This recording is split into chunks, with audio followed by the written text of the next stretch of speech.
ആ ഗ്രാമത്തിൽ അവിടുത്തെ പോലീസ് സ്റ്റേഷനിൽ ചെന്നപ്പോൾ പോലീസുകാർക്കൊക്കെ അതിശയായി തുടങ്ങി. ഇന്ത്യയുടെ ഒരേ അറ്റത്തു നിന്ന് മറ്റൊരറ്റത്തേക്ക് ഈ 4 പോലീസുകാർ ഒരു കളവ് കേസിലെ പ്രതി അന്വേഷിച്ച് വന്നിരിക്കുകയാണെന്ന്. കെ.എ. മുഹമ്മദ് അഷ്റഫ് 32 വർഷക്കാലം കേരള പോലീസിൽ സേവനമനുഷ്ഠിച്ച ഉദ്യോഗസ്ഥൻ. കേരളം ചർച്ച ചെയ്ത നിരവധിയായ കേസുകളുടെ അന്വേഷണത്തിൽ പ്രധാന പങ്കുവഹിച്ച ഓഫീസർ. ഈ ടെലിഫോൺ ബൂത്തിലെ ജീവനക്കാരിയാണ് ആ സ്ത്രീ എന്ന് എനിക്ക് മനസ്സിലായി. ആ സ്ത്രീൻ്റെ മുഖത്തേക്ക് നോക്കിക്കൊണ്ടിരിക്കുമ്പോൾ ഞാൻ ഈ ടേബിളിൻ്റെ മുകളിലേക്ക് അറിയാത്ത വിധത്തിൽ ഈ ഫോട്ടോ, സതീശൻ്റെ ഫോട്ടോ അങ്ങ് ഇട്ടു. ഈ സതീശൻ്റെ ഫോട്ടോ അങ്ങ് കണ്ടപ്പോൾ ആ സ്ത്രീയുടെ മുഖമൊക്കെ ആകെ മാറി. സംഭവ ബഹുലമായ തന്റെ സർവീസ് കാലം ഓർത്തെടുക്കുകയാണ്. ക്രൈം സ്ക്വാഡിൽ സബ് ഇൻസ്പെക്ടർ ആയിരുന്ന കെ.എ. മുഹമ്മദ് അഷ്റഫ്. ഇൻക്വസ്റ്റിൽ അവൻ്റെ പോക്കറ്റിൽ നിന്ന് ഒരു സൂയിസൈഡ് നോട്ട് കിട്ടി. എൻ്റെ മരണത്തിന് പൂർണ്ണ ഉത്തരവാദി കേസ് അന്വേഷിക്കുന്ന പോലീസുകാരൻ അഷ്റഫും DYSP ഉണ്ണിരാജ് സാറുമാണ്. അവരെനിക്ക് ഈ കേസിൽ കുറ്റം സമ്മതിച്ചു കഴിഞ്ഞാൽ 1 ലക്ഷം രൂപ തരാമെന്ന് പറഞ്ഞു. ഗോളിളക്കം സൃഷ്ടിച്ച കേസുകൾ. ഫാക്ടറിയിലേക്ക് പോകുന്ന വഴിയുടെ 2 സൈഡ് പൊന്തക്കാടാ. ഒരു സൈഡിലേക്ക് എടുത്ത് അങ്ങ് ചാടാൻ വെച്ചു. ഈ ചാടുന്നോടുകൂടി ഇവൻ്റെ കാലിലേക്ക് പിടികിട്ടി. ഇവനെ ഞങ്ങൾ ബലം പ്രയോഗിച്ച് നേരെ വണ്ടിക്കകത്ത് കയറ്റി. ഈ വണ്ടിക്കകത്ത് കയറ്റുമ്പോൾ പറയുന്നുണ്ട്, ഞാനൊന്നല്ല ആ പെണ്ണിനെ കൊന്നതെന്ന്. അന്വേഷണത്തിലെ വേറിട്ട വഴികൾ. എന്തും വരട്ടെ എന്ന് കരുതി ഞങ്ങൾ 3 പേരും മറ്റൊരു പോലീസുകാരൻ്റെ സഹായത്താൽ അവിടെ എത്തി. ദൈവാധീനം കൊണ്ട് അവൻ്റെ കയ്യിൽ ആ സമയത്ത് തോക്കുണ്ടായിരുന്നില്ല. വട്ടം പിടിച്ച ഉടനെ അമീറിൻ്റെ ആളുകൾ ഇറങ്ങി. ഉടനെ തന്നെ അവനെ ഞങ്ങൾ വലിച്ച് നേരെ വണ്ടിയിൽ കയറ്റി.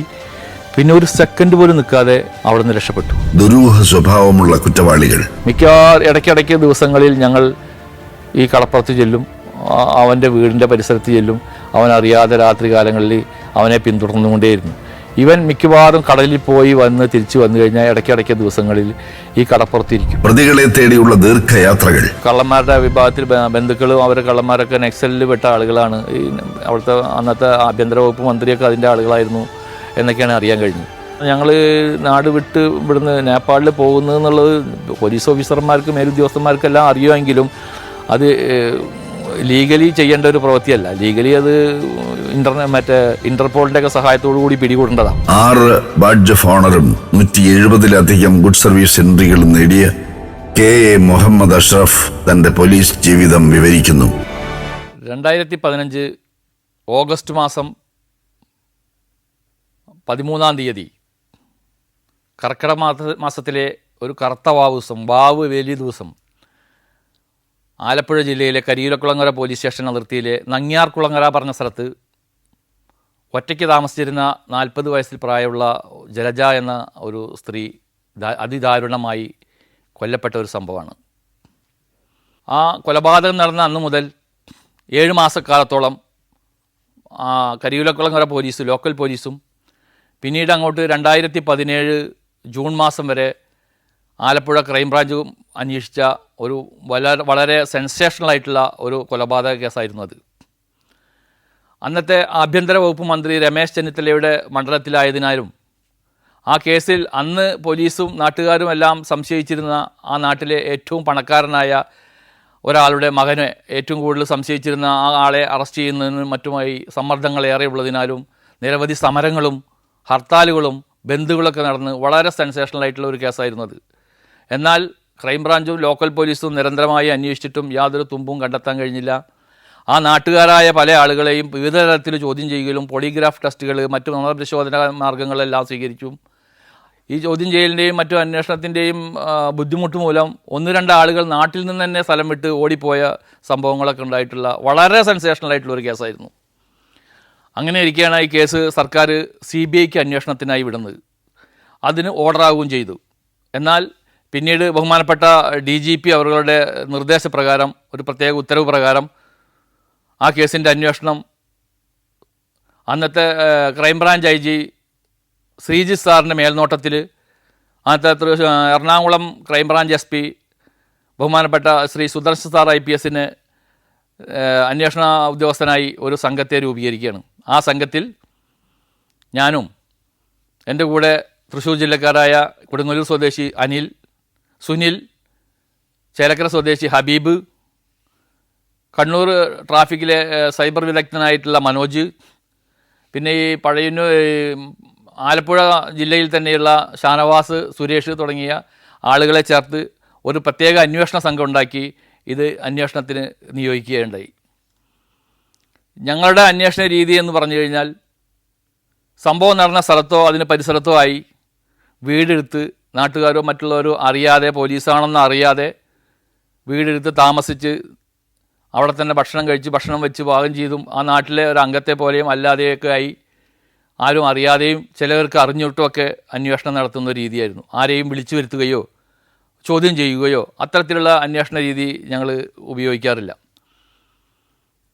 അതുകൊണ്ട് തന്നെ ആ സമയത്ത് ഞങ്ങളെ അന്വേഷണം ഏറ്റെടുത്തതിന് ശേഷം 2017 ജൂൺ മാസത്തോടു കൂടിയാണ് ഈ കേസിൻ്റെ അന്വേഷണം ഞങ്ങൾ ഏറ്റെടുക്കുന്നത്. സുദർശൻ സാറിൻ്റെ മേൽനോട്ടത്തിൽ സുദർശൻ സാർ അന്വേഷണ ഉദ്യോഗസ്ഥനായിട്ട്. ആദ്യം ഞങ്ങൾ മാവേലിക്കര റെസ്റ്റ് ഹൗസിൽ, PW റെസ്റ്റ് ഹൗസിൽ കുറച്ചു കാലം താമസിച്ചു. പിന്നീട് പരിസരത്തൊരു വീട്, കുറച്ച് ദൂരെ മാറി ഒരു വീട് വാടകയ്ക്ക് എടുത്ത് അവിടെ താമസമായി. നാട്ടുകാരെ ചിലർ ചോദ്യം ചെയ്യലൊക്കെ തുടങ്ങി, ആരാണ് എന്താണെന്ന് അറിയാതെ. ഈ കൊല്ലപ്പെട്ട സ്ത്രീയുടെ ഭർത്താവ് വിദേശത്തായിരുന്നു. അവരുടെ 2 മക്കൾ, ഒരു ആൺമകനും ഒരു ആൺകുട്ടിയും ഒരു പെൺകുട്ടിയും. പെൺകുട്ടി ചെന്നൈയിലെ ഒരു IT കമ്പനിയിൽ ജോലി ചെയ്യുന്നു. മകൻ അവിടെ തന്നെ എൻജിനീയറിങ്ങിനോ മറ്റോ അവിടെ പഠിക്കുകയായിരുന്നു. ഈ കൊല്ലപ്പെട്ട സ്ത്രീ 2 ദിവസമായിട്ടുള്ളൂ നങ്ങ്യാർകുളങ്ങര എത്തിയിട്ട്, അവരുടെ വീട്ടിലെത്തിയിട്ട്. അതിനു മുമ്പ് അവർ ചെന്നൈയിലായിരുന്നു താമസം. നങ്ങ്യാർകുളങ്ങരയിലുള്ള ഒരു കല്യാണ ഫംഗ്ഷനിൽ പങ്കെടുക്കുന്നതിനായിട്ടാണ് അവർ ചെന്നൈയിൽ നിന്ന് വന്നതിൻ്റെ പിറ്റേ ദിവസമാണ് ഇങ്ങനെ പകൽ ദാരുണമായി അവർ കൊല്ലപ്പെടുന്നത്. അപ്പോൾ കൊല്ലപ്പെട്ട സ്ത്രീയുടെ ഭർത്താവിൻ്റെ ഒരു അമ്മാവൻ്റെ മകനുണ്ട്, രാജു ഇവരുടെ നിന്ന് കാറ് മേടിക്കാൻ, ഇവരുടെ കാറ് ഇവരുടെ മകൻ്റെ കൂട്ടുകാരനായ, ഈ കേസിൽ ഏറ്റവും കൂടുതൽ സംശയിക്കുന്ന, നാട്ടുകാരും പോലീസൊക്കെ സംശയിച്ചിരുന്ന കണ്ണൻ എന്ന അയാളുടെ വീട്ടിലായിരുന്നു വെച്ചിരുന്നത്. കസ്റ്റഡിയിലായിരുന്നു കാറും മോട്ടോർ സൈക്കിളും ഉണ്ടായിരുന്നത്. ഈ കാറ് രാജുവിന് കൊടുക്കാൻ അവരുടെ ഭർത്താവ്, ജലജയുടെ ഭർത്താവ് പറഞ്ഞിരുന്നു. അത് പ്രകാരം രാജു അവിടെ വരാൻ ഇടയായിട്ടുള്ളതാണ്. രാജുവിന് കൊടുക്കാൻ തീരുമാനിച്ചിരുന്നതാണ്. അന്നത്തെ ദിവസം കല്യാണത്തിന് പോകാൻ നിൽക്കുമ്പോഴാണ് ഈ 11:30-12 മണിയോട് കൂടിയിട്ട് ഈ സ്ത്രീ അതിദാരുണമായി കൊല്ലപ്പെടുന്നത്. ഉച്ചയോട് കൂടിയിട്ട് ഭർത്താവ് ഗൾഫിൽ നിന്ന് വിളിക്കുമ്പോൾ 2 ഫോൺ, ലാൻഡ് ഫോണിലും മൊബൈൽ ഫോണിലും വിളിക്കുമ്പോഴും ഇവരെ കിട്ടുന്നില്ല. പിന്നീട് മക്കളോട് പറഞ്ഞു, അമ്മയെ വിളിച്ചിട്ട് കിട്ടുന്നില്ല, എന്താണെന്ന് അറിയില്ല എന്ന് പറഞ്ഞു. മക്കൾ അവരുടെ കൂട്ടുകാരൻ കണ്ണനോട് വിളിച്ചു പറഞ്ഞു, അമ്മയെ വിളിച്ചിട്ട് കിട്ടുന്നില്ല എന്ന്. കണ്ണൻ അത് പലപ്പോഴും പറഞ്ഞിട്ടും കണ്ണൻ പോയി നോക്കുക മറ്റു കാര്യങ്ങളൊന്നും ചെയ്തില്ല. അതാണ് കണ്ണനെ കൂടുതൽ സംശയിക്കാനുണ്ടായ കാരണം. പിന്നീട് രാത്രി 12 മണിയോട് കൂടിയിട്ടാണ് കണ്ണൻ പോയി നോക്കുന്നത്. കണ്ണൻ പോയി നോക്കുമ്പോൾ ഈ സ്ത്രീ അവരുടെ ബെഡ്റൂമിൽ രക്തത്തിൽ കുളിച്ച് തലയിൽ മുറിപ്പരിക്കൊക്കെ ആയി വളരെ ദാരുണമായി കൊല്ലപ്പെട്ട നിലയിലാണ് കാണുന്നത്. അന്ന് പകലൊരു 12-12:30 മണിയോട് കൂടിയിട്ട് അവർ കൊല്ലപ്പെട്ടിരിക്കുന്നു. ഇതാണ് ഈ കേസിൽ ഉണ്ടായിട്ടുള്ള സംഭവം. തുടർന്നങ്ങാണ് ആ കേസ് കരിയൂരക്കുളങ്ങര പോലീസ് വളരെ 7 മാസത്തോളം ഒരു സ്ക്വാഡ് രൂപീകരിച്ച് ഉന്നത പോലീസ് ഉദ്യോഗസ്ഥരുടെയൊക്കെ സൂപ്പർവിഷനിൽ ഒരു വലിയൊരു അന്വേഷണ സംഘം തന്നെ രൂപീകരിച്ച് 7 മാസത്തോളം അന്വേഷിച്ചു. യാതൊരു തുമ്പും യാതൊരു തെളിവുകളും കിട്ടിയില്ല. നാട്ടിലെ ഒരുപാട് ആളുകളെ ചോദ്യം ചെയ്തു. കുറേ ആളുകളെ പോളിഗ്രാഫ് ടെസ്റ്റ് നടത്തി. ചോദ്യം ചെയ്തതിൻ്റെ ഭാഗമായിട്ട് ബുദ്ധിമുട്ടിയിട്ട് കുറേ ആളുകൾ രാജ്യം വിട്ടുപോയി. 3-4 പേര് അവിടെ നിന്ന് രാജ്യം വിട്ടുപോയവരുണ്ട്. ക്രൈംബ്രാഞ്ച് കുറേ അന്വേഷിച്ചു. യാതൊരു തെളിവും കിട്ടാതെ കിടന്നിരുന്ന കേസായിരുന്നു. പിന്നീടാണ് ഈ കേസിൻ്റെ അന്വേഷണത്തിലേക്കായിട്ട് ഞങ്ങളെ നിയോഗിക്കുന്നതും ഞങ്ങൾ അവിടെ ചെല്ലുന്നതും. കേസിൻ്റെ അന്വേഷണം ഏറ്റെടുത്തു കഴിഞ്ഞാൽ ഞങ്ങൾ ചെല്ലുമ്പോൾ ആ കേസിൻ്റെ അന്വേഷണ ഫയൽ ഒരു ഇത്രത്തോളമുള്ള വോളിയം ഉള്ള 3-4 വോളിയം ഫയലുകളുണ്ടായിരുന്നു. ഞങ്ങൾ ചെയ്യുന്നത് ആദ്യമായിട്ട് FIR മുതൽ ഈ കേസിൻ്റെ ഓരോ പേജുകളും വായിച്ച് ആ കേസിലുള്ള രേഖകൾ, അതിൽ രേഖപ്പെടുത്തിയിട്ടുള്ള മൊഴികൾ, ഇത്തരം കാര്യങ്ങളെല്ലാം വായിച്ച് മനസ്സിലാക്കി അതിനെല്ലാം സിസ്റ്റത്തിലേക്ക്, നമ്മുടെ ലാപ്ടോപ്പിലേക്ക് വളരെ ക്ലിയറായിട്ട് അതിനെ കയറ്റും. അപ്പോൾ ഓരോ വ്യക്തികളും എന്തു പറഞ്ഞു, അവർ വ്യക്തിയുമായിട്ട് എന്താണ് ബന്ധം, അവരുടെ ഫോൺ നമ്പർ എന്താണ്, അവർ ആ സമയത്ത് എവിടെയായിരുന്നു, അത്രയും ചെറിയൊരു ബ്രീഫ് കൊടുത്ത് അയാളുടെ മൊഴികൾ രേഖപ്പെടുത്തിയ ഡേറ്റും വെച്ച് അയാളുടെ മൊബൈൽ ഫോൺ നമ്പർ എഴുതി. അങ്ങനെ ഈ 3-4 വോളിയത്തിലെ എല്ലാ ആളുകളുടെയും ഡാറ്റാസ് കണ്ടു ചോദിച്ച 100 കണക്കിന് ആളുകളുടെ ഡാറ്റാസ് നമ്മളിതിലേക്ക് കയറ്റി. അവരുടെ എല്ലാം കോൾ ഡീറ്റെയിൽസുകൾ എടുത്തിട്ടുണ്ട്. സസ്പെക്റ്റ് ചെയ്യുന്നവരെയും അല്ലെങ്കിൽ ആ നാട്ടിൽ അതുമായി ബന്ധപ്പെട്ട ആളുകളുടെയൊക്കെ കോൾ ഡീറ്റെയിൽസ് എടുത്തിട്ടുണ്ട്. അതെല്ലാം സിസ്റ്റത്തിലേക്ക് കയറ്റി ഒരു 2 മാസം ഇരുന്നിട്ടുള്ള ഒരു ഭയങ്കര പ്രയത്നത്തോട് കൂടിയിട്ട് ഈ സാധനം മൊത്തം നമ്മൾ സിസ്റ്റത്തിലേക്ക് കയറ്റി അതിനെ നമ്മൾ പഠിച്ചു, കേസ് ഫയൽ പൂർണ്ണമായിട്ട് പഠിച്ചു. അങ്ങനെയാണ് പിന്നെ ഞങ്ങൾ ഫീൽഡിൽ ഇറങ്ങുന്നത്. ഫീൽഡിൽ ഇറങ്ങുക എന്ന് പറഞ്ഞാൽ ഓരോ വീടുകളിൽ നമ്മൾ പോലീസാണെന്ന് അറിഞ്ഞുകൊണ്ടും ചിലയിടത്തിൽ അറിയാതെയൊക്കെ വീടുകളിൽ കയറിയിരുന്ന് അവരുമായി കുശലാന്വേഷണം നടത്തി, അവരുമായി സംസാരിച്ച്, അവരുടെ ചമ്മന്തിയും കഞ്ഞിയൊക്കെ കുടിച്ച്, ചിലപ്പോൾ കട്ടൻ ചായയൊക്കെ കുടിച്ച് അങ്ങനെ ഇരുന്ന് വർത്താനം പറഞ്ഞ് അവരെ അങ്ങനെ കയ്യിലെടുത്തിട്ട് ഒരു അന്വേഷണം നടത്തുന്ന ഒരു രീതിയാണ്. ചിലവർക്ക് നമ്മൾ പോലീസാണെന്ന് മനസ്സിലാവും, ചിലവർക്ക് മനസ്സിലാവില്ല. അങ്ങനെ ഒരു ഇൻസിഡൻറ്റ് ഉള്ളതിൻ്റെ പേരിൽ ചിലവർക്ക് ചില സംശയങ്ങൾ തോന്നും. ചിലപ്പോൾ കള്ള് ഷാപ്പുകളിലൊക്കെ കയറിയിരുന്ന് അങ്ങനെ ഇരുന്ന് ഒരു രസകരമായൊരു സംഭവം ആ കാര്യത്തിൽ. ഞങ്ങൾ അവിടെ ഒരു കല്ല് ഷാപ്പിൽ കയറി ഞാൻ അങ്ങനെ ഇരുന്നു, ലുങ്കി മുണ്ടൊക്കെ എടുത്തിട്ട്. ഞാൻ മദ്യം കഴിക്കാത്ത ഒരാളാണ്. അപ്പോൾ അങ്ങനെ ഇരിക്കുന്ന സമയത്ത് ഒരു മധ്യവയസ്കൻ അവിടെ ഇരിക്കുന്നുണ്ട്. ഈ കേസിൻ്റെ അന്വേഷണത്തിനൊരു പുതിയ സംഘമൊക്കെ എത്തിയിട്ടുണ്ട് കേട്ടോ, വടക്കന്മാരാണെന്നാണ് പറഞ്ഞേക്കുന്നത്, അവർ കുറച്ച് പ്രശ്നക്കാരാണ്, എന്നൊന്ന് വരട്ടാൻ നോക്കി എന്നൊക്കെ പറഞ്ഞിട്ടുള്ള ഡയലോഗുകളൊക്കെ ഇങ്ങനെ അവിടെ നിന്ന് ഇങ്ങനെ അടിക്കുന്നുണ്ട് ഓരോരുത്തർ. അങ്ങനെ ഓരോ സംഭവങ്ങളൊക്കെ കുറേ കേസുകളിൽ ഉണ്ടാവാറുണ്ട്. ഈ കേസിലുണ്ടായിട്ടുണ്ട്. അങ്ങനെ ഹോട്ടലുകളിൽ പോവും. അപ്പോൾ ഈ കേസിൽ ഇതിലൊരു പ്രത്യേകത എന്ന് വെച്ചിട്ടുണ്ടെങ്കിൽ ഏറ്റവും കൂടുതൽ സംശയിച്ചിരുന്നത് കണ്ണൻ എന്ന് പറഞ്ഞ ഒരു അവിടുത്തെ മുതലാളിയുടെ കൊല്ലപ്പെട്ട സ്ത്രീയുടെ മകൻ്റെ കൂട്ടുകാരനെയാണ്. എല്ലാ കാര്യങ്ങൾ കൊണ്ട് സംശയിച്ചിരുന്നു. പോളിഗ്രാഫ് ടെസ്റ്റുകൾ നടത്തി, മറ്റുള്ള എല്ലാ കാര്യങ്ങളും നടത്തി അവൻ അറസ്റ്റിലേക്ക് വരെ എത്തി നിൽക്കുന്നതായിരുന്നു.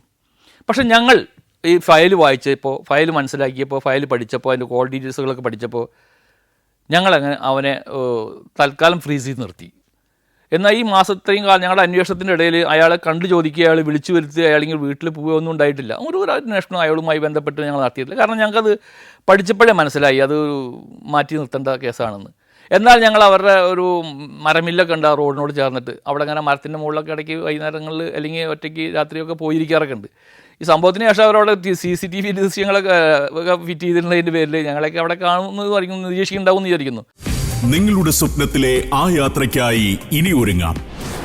യൂറോപ്പിന്റെ ഹൃദയഭൂമിയിലൂടെ 13 ദിവസത്തെ സഞ്ചാരം, പ്രമുഖമായ 10 രാജ്യങ്ങളിലൂടെയുള്ള യാത്ര, ഫ്രാൻസിലെ പാരീസ് എന്ന സ്വപ്ന നഗരം, ഈഫൽ ഗോപുരത്തിന് മുകളിൽ നിന്നുള്ള കാഴ്ചകൾ, ബെൽജിയത്തിലെ അറ്റോമിയവും നഗരചത്തുരങ്ങളും, നെതർലാൻഡ്സിലെ സുന്ദര ഗ്രാമങ്ങളും ടുലിപ്പ് ഗാർഡനുകളും, ജർമ്മനിയിലെ ബ്ലാക്ക് ഫോറസ്റ്റും റൈൻ റിവർ ക്രൂസും, സ്വിസ് ആൽപ്സിലെ ഹിമപർവ്വതങ്ങൾ, അതിനു മുകളിലേക്കുള്ള കേബിൾ കാർ യാത്ര, ലിച്ചൻസ്റ്റൈൻ എന്ന ആൽപൈൻ രാജ്യം, ഓസ്ട്രിയൻ ഗ്രാമഭംഗി, സ്ലൊവേനിയയിലെ പ്രകൃതി അത്ഭുതങ്ങൾ, ഇറ്റലിയുടെ ചരിത്ര നഗരങ്ങളായ വെനീസും പിസയും ഫ്ലോറൻസും റോമും, പിന്നെ വത്തിക്കാനും അവിടുത്തെ സെന്റ് പീറ്റേഴ്സ് ബസിലിക്കയും.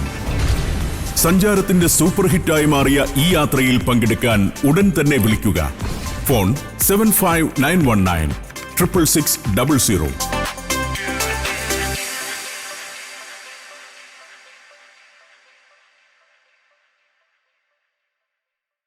ഈ കേസിൽ ഒരുപാട് രസകരമായ സംഭവങ്ങൾ ഉണ്ടായിട്ടുണ്ട്. അതിലൊന്നെന്ന് പറഞ്ഞു കഴിഞ്ഞാൽ, ഈ സംഭവം നടക്കുന്ന അതേ സമയത്ത്, അതിനോട് അടുത്ത സമയത്ത് അതിൻ്റെ തൊട്ടപ്പുറത്ത് ജോലി ചെയ്തിരുന്ന ആ നാട്ടിലെ ചില കളവ് കേസുകളിലൊക്കെ പെട്ടിട്ടുള്ള ഒരു പ്രതിയുണ്ട്. പാവമല്ല, എന്നാലും ആ സമയത്ത് അദ്ദേഹം അതിലേ കടന്നു പോയിട്ടുണ്ട്. പണി കഴിഞ്ഞിട്ട് ആ വീടിൻ്റെ മുന്നിലൂടെ കടന്നു പോയിട്ടുണ്ട്. അയാളുടെ ഫോൺ ലൊക്കേഷനും കാര്യങ്ങളൊക്കെ അവിടെ വരികയുണ്ടായിട്ടുണ്ട്. അതുമായി ബന്ധപ്പെട്ട് അയാൾ ഒരുപാട് ദുരിതങ്ങൾ അനുഭവിച്ചു എന്നാണ് പറയുന്നത്. ഒരുപാട് ദുരിതങ്ങൾ. ഈ പറഞ്ഞ അങ്ങനെ അവനവിടെ നിന്ന് നാട് വിട്ടു.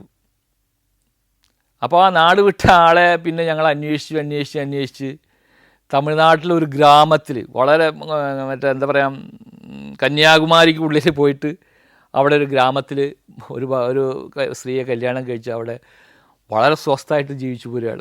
സാർ, എന്നെ ഇവിടെയും ജീവിക്കാൻ സമ്മതിക്കില്ല സാർ, ഞാൻ അവിടുന്ന് ഓടി രക്ഷപ്പെട്ടു പോകുന്നതാണ് സാർ, ഞാൻ ചെയ്തിട്ടില്ല, ഞാൻ അതിൽ പോയി എന്ന് പറഞ്ഞത് ശരിയാണ് എന്ന് പറഞ്ഞിട്ട് വളരെ ദയനീയമായിട്ടുള്ള കുറേ കാര്യങ്ങളാണ് അയാൾ പറയാൻ തുടങ്ങിയത്.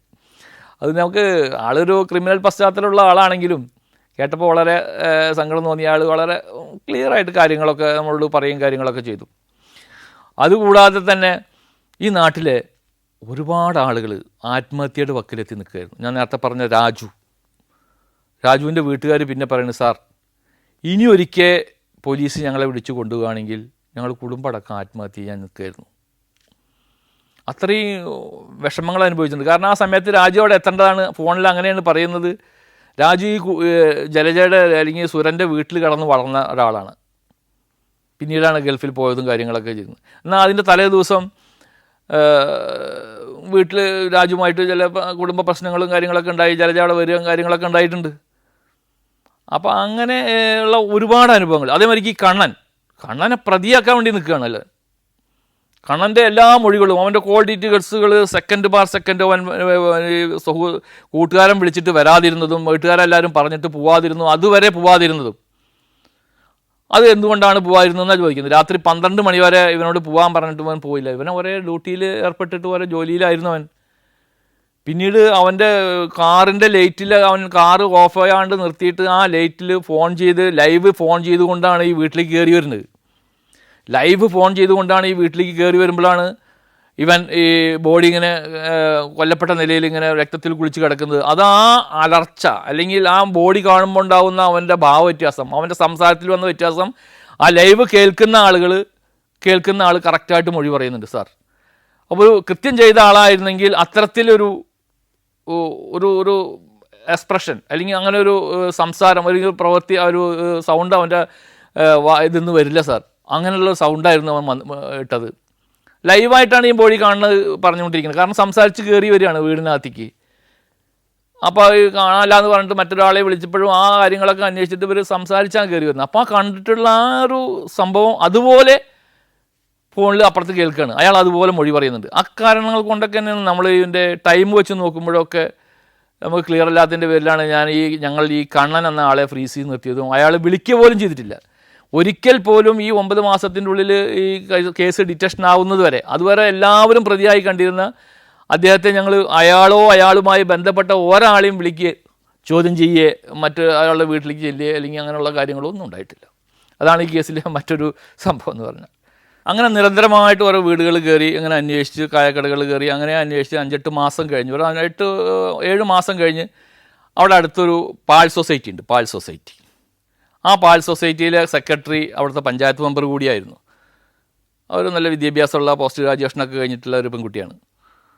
അപ്പോൾ ഒരു ദിവസം അതേമാതിരിക്ക് ഞാനും സംഘാംഗത്തിലുള്ള നമ്മുടെ ഹബീബ് എന്ന് പറഞ്ഞ പോലീസുകാരനെ കൂടി കയറി നമ്മളങ്ങനെ വളരെ സിമ്പിളായി സംസാരിച്ച് കുറേ നേരം അവരുമായിട്ടിരുന്ന് ഇങ്ങനെ ഡിസ്കഷൻ നടത്തി. കുറേ നേരം സംസാരിച്ചുകൊണ്ടിരുന്നു. കുറേ അധികം നേരം ഇരുന്നു. വളരെ കൂളായിട്ട് ഒരു അപ്പോൾ അവർ പറയുന്നുണ്ട്, സാറേ ഇതുപോലെ ഞങ്ങളോട് പോലീസുകാരൊന്നും വന്നിട്ട് ഇങ്ങനെ സംസാരിക്കാറൊന്നുമില്ല, ചോദ്യം ചോദിച്ച് ഞങ്ങളെ വിരട്ടി പേടിപ്പിച്ചിട്ടൊക്കെ അങ്ങനെ പോകാറാ പതിവ്. സാറുമാർ ഇരുന്നപ്പോൾ അങ്ങനെ അവർ ചായയൊക്കെ മേടിച്ച് തന്നു. ചായയൊക്കെ കുടിച്ച് അങ്ങനെ വളരെ നല്ലൊരു പെൺകുട്ടിയാണ്, ഒരു നല്ല സ്വഭാവമുള്ളൊരു പെൺകുട്ടിയാണ്. കാര്യമായിട്ട് ഞങ്ങൾ സംസാരിച്ചുകൊണ്ടിരുന്നു.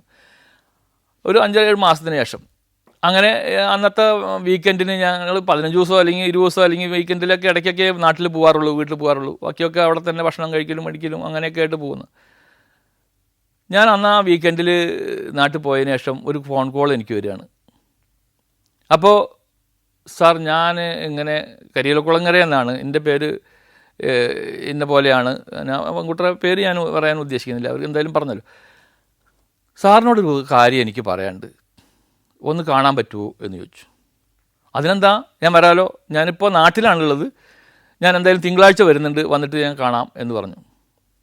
തിങ്കളാഴ്ച മുന്നേ വെച്ച് നേരെ ഫാസ്റ്റ് ട്രെയിനിൽ തന്നെ അവിടെ നിന്ന് പോന്ന് ഇവിടെ വന്ന് അന്ന് സൊസൈറ്റിയിൽ പോയി ഈ കുട്ടിയെ കണ്ടു, അവരായിട്ട് സംസാരിച്ചു. സാറേ, എനിക്ക് വേറെ ഒന്നുമല്ല പറയാനുള്ളത്, എനിക്ക് ഇതൊരാളോട് പറയാനൊന്നും പറ്റില്ല, കാരണം പറയാൻ മാത്രമുള്ള ഒന്നുമില്ല. പക്ഷേ ഞാനത് മുമ്പ് എൻ്റെ മനസ്സിലിങ്ങനെ ഉണ്ടായിരുന്നു. പക്ഷേ അന്ന് വന്ന് ചോദിച്ച പോലീസുകാരോടൊന്നും പറയാതിരുന്നു. ഞാനത് പറഞ്ഞിട്ട് ഇനിയിപ്പോൾ ആവശ്യമില്ലാത്ത കാര്യങ്ങൾ പറഞ്ഞിട്ട് ഞാൻ വെറുതെ പുലിവാല ഉണ്ടല്ലോ, എൻ്റെ സംശയങ്ങളല്ലേ, അതിൽ സംശയിക്കേണ്ട കാര്യമല്ല. എന്നാലും ഞാൻ പറയാണ് സാറിന്, നോക്കി നോക്കും. നമ്മുടെ ഈ കേസിൽ ഏറ്റവും കൂടുതൽ സംശയിച്ചിരുന്ന ഇവരുടെ അമ്മാവൻ്റെ മകൻ രാജുവിൻ്റെ ഒരു കൂട്ടുകാരുണ്ട്, ഒരു സജിത്ത്. ആളെ കുറിച്ചിട്ടൊന്ന് അന്വേഷിച്ച് നോക്കൂ. ആൾ ഇവിടെ സ്റ്റുഡിയോ ഒക്കെ നടത്തുകയാണ്, ഇപ്പം ഗൾഫിലാണ് ആളുള്ളത്. അവരുടെ അച്ഛനൊക്കെ ഇവിടെ പാല് കൊണ്ടുവരുന്നുണ്ട്, അവിടെ നിന്നൊക്കെയാണ് വരുന്നത്, അവനെ കൂട്ടുകാരനാണ്. അപ്പം ഞാൻ ചോദിച്ചു, എന്താണ് അങ്ങനെ പറയാൻ കാരണം? അവർ വല്ല ക്രിമിനൽ പശ്ചാത്തലം? ഇല്ല, ആൾ നന്നായി ജീവിക്കുന്നതാണ്, ഭാര്യയൊക്കെ നേഴ്സാണ്, വിദേശത്ത് നേഴ്സാണ്, കാറുണ്ട്, കാര്യങ്ങളുണ്ട്, മറ്റേ നല്ല രീതിയിൽ ജീവിക്കുന്ന നല്ല ഒരു ഫാമിലിയാണ്, വേറെ പ്രശ്നങ്ങളില്ല. പക്ഷേ എനിക്ക് അങ്ങനെ തോന്നുന്നു സാറേ, ഞാൻ വെറുതെ ഒന്നും തോന്നുന്നല്ല, എൻ്റെ ഒരു കാര്യമാണ്. കാരണം എന്താണെന്ന് വെച്ച് കഴിഞ്ഞാൽ, ഈ സംഭവം നടക്കുന്ന ദിവസം സൊസൈറ്റിയിലെ മെമ്പേഴ്സിൻ്റെ ഫോട്ടോ എടുക്കാൻ വേണ്ടിയിട്ട് ഞാൻ ആളെ വിളിക്കേണ്ടായി. ഞാൻ പല പ്രാവശ്യം വിളിച്ചിട്ടും ഫോൺ എടുത്തില്ല. അതൊരു 11 മണി 12 മണി ആ സമയത്താണ് വിളിച്ചത്. പല പ്രാവശ്യം വിളിച്ചിട്ടും അയാൾ ഫോൺ എടുത്തില്ല. പിന്നെ അത് കഴിഞ്ഞു. പിന്നെ അന്ന് രാത്രി ജലജ മരിച്ചു എന്നുള്ള വിവരങ്ങളൊക്കെ നാട്ടിലെല്ലാവരും അറിഞ്ഞു. അത് കഴിഞ്ഞ് പിറ്റേന്നായി 2 ദിവസം കഴിഞ്ഞ്, ഒരു 2-3-4 ദിവസം കഴിഞ്ഞതിന് ശേഷം ഞാനൊരിക്കൽ ഇയാളെ കണ്ടപ്പോൾ ചോദിച്ചു, നീ എന്താ അന്ന് ഫോൺ എടുക്കാമായിരുന്നു? ഞാൻ ഈ ഫോട്ടോ എടുക്കാൻ വേണ്ടി നിന്നെ കുറേ വിളിച്ചതല്ലേ, എവിടെയായിരുന്നു അപ്പോൾ, എന്താ എടുക്കാണ്ടിരുന്നത്? അന്ന് നീ എവിടേക്കാണ് പോയത് എന്ന് ഞാൻ ചോദിച്ചു. എന്താ വരാണ്ടിരുന്നത്, ഫോട്ടോ എടുക്കേണ്ട ആവശ്യം ഉണ്ടായിരുന്നല്ലോ എന്ന്. ആ വിവരം പറഞ്ഞപ്പോൾ അയാളുടെ മുഖത്തിന് വന്ന ചെറിയൊരു മാറ്റം എനിക്ക് തോന്നിയതാണെന്നറിയില്ല, വേറെ എന്താണെന്ന് അറിയില്ല സാർ, മുമ്പില്ലാത്ത വിധത്തിലുള്ള മുഖത്തിന് വന്നിട്ടുള്ളൊരു മാറ്റം, അയാൾ ബോഡിക്ക് മൊത്തം വന്നിട്ടുള്ളൊരു മാറ്റം എന്നെ വല്ലാത്തൊരു ഇതാക്കി. അയാൾ പെട്ടെന്ന് തന്നെ എന്നോട് പറഞ്ഞു, ഞാൻ അന്ന് പാലക്കാട് പോയതാ, അതുകൊണ്ടാണ് വരാതിരുന്നത് എന്ന് പറഞ്ഞു. അത് പറയുന്നതിന് തൊട്ട് മുമ്പുണ്ടായിട്ടുള്ള അയാളുടെ ആ മുഖത്തിൻ്റെ ഒരു വ്യത്യാസം എന്തോ എനിക്ക് വല്ലാത്ത തോന്നി. അന്ന് പിന്നെ ഞാനത് വിട്ടു, പിന്നെ ആരോടൊന്നും പറയുന്നുണ്ടായിട്ടില്ല. ഇപ്പോൾ സാറന്മാരെ ഞങ്ങളുടെ അടുത്ത് എൻ്റെ അടുത്ത് ഇങ്ങനെ വന്ന് ഇങ്ങനെ കുറേ നേരം ഇരുന്ന് കുശലം സംസാരിച്ചപ്പോൾ കാര്യങ്ങളൊക്കെ പറഞ്ഞപ്പോൾ എനിക്ക് എന്തോ അങ്ങനെ ചെറിയൊരു കാര്യം സാറിനോട് പറയാൻ തോന്നി, അതുകൊണ്ട് പറയാം. വേറെ പ്രശ്നങ്ങളും അയാൾ വേറെ ബുദ്ധിമുട്ടുള്ള ആളായിട്ടൊന്നും തോന്നിയിട്ടില്ല, എനിക്ക് അങ്ങനെ തോന്നിയതിൻ്റെ പേരിൽ സാറിനോടൊന്ന് സൂചിപ്പിച്ചതാണ് എന്ന് പറഞ്ഞു.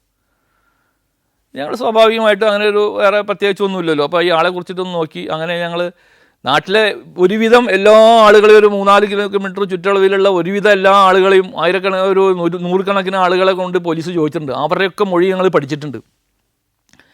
വേഗം സിസ്റ്റത്തിൽ പോയിട്ട് ഇവൻ്റെ പേരടിച്ചു നോക്കിയപ്പോൾ ശ്രീജിത്ത് ഇവരും വന്നു നോക്കിയപ്പോൾ 2 പ്രാവശ്യം പോലീസ് കണ്ടു ചോദിച്ചിട്ടുണ്ട്. 2 പ്രാവശ്യം കണ്ടു ചോദിച്ചിട്ടുണ്ട്. ആദ്യം ലോക്കൽ പോലീസ് കണ്ടു ചോദിച്ചിട്ടുണ്ട്, പിന്നീട് ക്രൈംബ്രാഞ്ച് കണ്ടു ചോദിച്ചിട്ടുണ്ട്. അതെന്തിനാന്ന് വെച്ച് കഴിഞ്ഞാൽ ഈ രാജു, ഇവൻ്റെ കൂട്ടുകാരൻ രാജു, അന്ന് രാജുവിൻ്റെ കോൾ ഡീറ്റെയിൽസ് എടുത്തപ്പോൾ രാജുവിൻ്റെ കോൾ ഡീറ്റെയിൽസിൽ ഇവൻ്റെ നമ്പർ കാണുന്നുണ്ട്. അത് വെരിഫൈ ചെയ്യാനാണ് ഇവനെ വിളിച്ചിരിക്കുന്നത്. രാജു വിളിച്ചിരുന്നോ, എന്തിനാണ് വിളിച്ചത്, അപ്പോൾ നിങ്ങൾ എവിടെയായിരുന്നു, രാജു എവിടെയായിരുന്നു എന്നൊക്കെയുള്ള കാര്യങ്ങളാണ് പോലീസ് ചോദിച്ചിരിക്കുന്നത്. പക്ഷെ ആ മൊഴിയിൽ അവൻ പറയുന്നത് അന്ന് കാലത്ത് 9 മണിക്ക് ഒരു 10-15 കിലോമീറ്റർ അപ്പുറത്തുള്ള ഒരു സ്ഥലത്തിൻ്റെ പേര് പറഞ്ഞപ്പോൾ, കൊല്ലങ്ങൾ കഴിഞ്ഞു, അവിടെയുള്ള സ്ഥലത്തേക്ക് ഞാൻ എൻ്റെ ഒരു ഡ്യൂട്ടിക്ക് വേണ്ടി പോയതാണ്, സ്റ്റുഡിയോൻ്റെ ഫോട്ടോ എടുക്കേണ്ട കാര്യവുമായി ബന്ധപ്പെട്ട് പോയതാണ്. പിന്നെ ഞാൻ 4 മണിക്കാണ് വരുന്നത്. മറ്റേ ജലജ മരിച്ച കാര്യം അന്ന് പിറ്റേന്ന് പുലർച്ചെ രാജുവിൻ്റെ വീട്ടുകാർ പറഞ്ഞിട്ടാണ് ഞാൻ അറിയുന്നത്. ഞാൻ സ്ഥലത്തുണ്ടായിരുന്നില്ല എന്നുള്ള മൊഴിയാണ് 2 പേരോടും പറഞ്ഞിട്ടുള്ള മൊഴി. അപ്പോൾ ശരി, ആ ഒരു മൊഴി കണ്ടു. പിന്നീട് അവൻ്റെ ഫോൺ നമ്പർ ഞങ്ങൾ സേവ് ചെയ്ത് വെച്ചിട്ടുണ്ടായിരുന്നല്ലോ, മറ്റേ സിസ്റ്റത്തിൽ കയറ്റിയിട്ടുണ്ടായിരുന്നു. ആ ഫോൺ നമ്പർ ഉടനെ തന്നെ അന്ന് കാലത്ത് എടുത്തിട്ടുള്ള ഫോൺ ഡമ്പുണ്ട്, ടവർ ലൊക്കേഷൻ ഡമ്പ്, ടവറിൻ്റെ ആ ഏരിയയിലുള്ള ടവറിൽ വന്നിട്ടുള്ള എല്ലാ കോളുകളും, ലക്ഷക്കണക്കിന് നമ്പറുകളുണ്ട്. ആ നമ്പറുകളൊക്കെ ഇട്ടിട്ടുള്ള ഒരു ഡാറ്റ ഉണ്ടായിരുന്നു. ഈ നമ്പർ ആ ടവർ ലൊക്കേഷനിൽ ഇതിലിട്ട് പരിശോധിച്ചു. അപ്പോൾ പരിശോധിച്ച് നോക്കിയപ്പോൾ ഇവൻ്റെ നമ്പർ ഈ കൊലപാതകം നടന്ന വീടിനടുത്ത ആ ലൊക്കേഷനിലാണ്, ആ പർട്ടിക്കുലർ പ്ലേസിലാണ് ഇവൻ്റെ ലൊക്കേഷൻ, നമ്പറിൻ്റെ ലൊക്കേഷൻ കാണുന്നത്. കറക്റ്റ് ആ സ്ഥലത്ത് അവിടെ കാണുന്നു. ഇവൻ്റെ മൊഴി പ്രകാരമാണെങ്കിൽ ഇവൻ ഒരു 20 കിലോമീറ്റർ അപ്പുറത്താണ് 2 മൊഴികളിലും. പക്ഷേ ഫോണിൻ്റെ ലൊക്കേഷൻ ഈ വീട് നിൽക്കുന്ന ലൊക്കേഷനിലാണ്. സംശയമായി. ഒന്നുകൂടി അന്വേഷിച്ചു, ആർക്കാണ് വിളിച്ചിരിക്കുന്നത്, എങ്ങോട്ടാണ് വിളിച്ചിരിക്കുന്നത്. അപ്പോൾ ഒരു നമ്പറിലേക്ക് ഒരു BSNL നമ്പർ പോയിട്ടുണ്ട്, ഇവൻ കൊടുക്കാത്തൊരു നമ്പറാണ്. ആ BSNL നമ്പറിൻ്റെ കോൾ ഫോർവേഡാണ്. ആ നമ്പറിൻ്റെ അഡ്രസ്സ് എടുത്തപ്പോൾ അതും ഇവൻ്റെ അഡ്രസ്സാണ്, അത് കോൾ ഫോർവേഡായിട്ടാണ് കാണുന്നത്. അപ്പോൾ മൊത്തത്തിൽ നമുക്ക് മൊഴിയും അവൻ്റെ കോൾ ഡീറ്റെയിൽസും തമ്മിൽ, ലൊക്കേഷനും തമ്മിൽ ഭയങ്കര വൈരുദ്ധ്യം, സംശയം. അപ്പോൾ പിന്നെ അവനെ കേന്ദ്രീകരിച്ചുള്ള അന്വേഷണത്തിന് ഞങ്ങൾ നിന്നു. അങ്ങനെ ജോർജ് കടന്നുപോയി, മൈൻഡ് ചെയ്തില്ല, ചിരിച്ചു അങ്ങനെ കടന്നുപോയി. തൊട്ടുപുറകിൽ ഇവർ 2 പേര് കൂടി വന്നിട്ട് ഇവർ പുറത്തേക്ക് വരുന്നില്ല. ആദ്യം ബാത്റൂം പോയി, പിന്നെ കുറേ അവിടെ തിരിഞ്ഞു കളിച്ച് നിന്നു, പിന്നെ ഇങ്ങോട്ട് തിരിഞ്ഞു വെച്ചു, അങ്ങനെ നിന്ന് പിന്നെ ഡ്യൂട്ടി ഫ്രീ ഷോപ്പിൽ കയറി അവിടെ നിന്ന് പുറത്തേക്കേ വരുന്നില്ല. ഒരു 2 മണിക്കൂറൊക്കെ കഴിഞ്ഞിട്ടുണ്ടാവും. പിന്നീട് മെല്ലെ പുറത്തേക്ക് വന്നാൽ ഞങ്ങൾ അവിടെ നിന്ന് പിടിക്കാൻ കൊണ്ട് ബുദ്ധിമുട്ടില്ല, എന്നിപ്പോൾ സീൻ ഉണ്ടാവണ്ടെന്ന് കരുതിയിട്ടാണ് നമ്മൾ ചോദ്യം ചെയ്യുക. അങ്ങനെ ഒരുവിധം പുറത്തേക്ക് വന്നപ്പോൾ നല്ല അദ്ദേഹത്തിൻ്റെ കയ്യിൽ തട്ടിയിട്ട് പറഞ്ഞു, അങ്ങനെ പോലീസാണ്, സഹകരിക്കണം, ഒപ്പം പോരെ എന്ന് പറഞ്ഞു.